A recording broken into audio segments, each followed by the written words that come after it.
এই অসুখের প্রতিরোধ ব্যবস্থা শুরুতেই এই অসুখটা ধরার পদ্ধতির ও চিকিৎসার সুযোগ কম। আমাদের দেশের মহিলাদের অনেকেই এখনো জরায়ুর মুখের ক্যান্সার সম্বন্ধে অনেক কিছু জানেন না।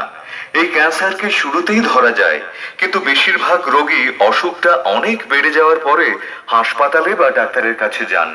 এই ক্যান্সার শুরু হয়ে খুব ধীরে ধীরে খারাপের দিকে এগোয় 15 থেকে 20 বছরে। 40 থেকে 55 বছর বয়সেই এই ক্যান্সার বেশি দেখা যায়।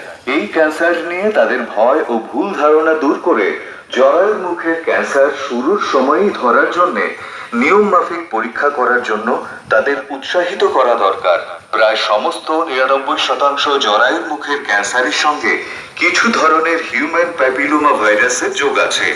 এই ভাইরাস আক্রান্তদের 100 জনের মধ্যে 90 জনের শরীর থেকে ভাইরাসটা নিজে থেকেই চলে যায় বছর 2 এর মধ্যে, এবং বেশিরভাগ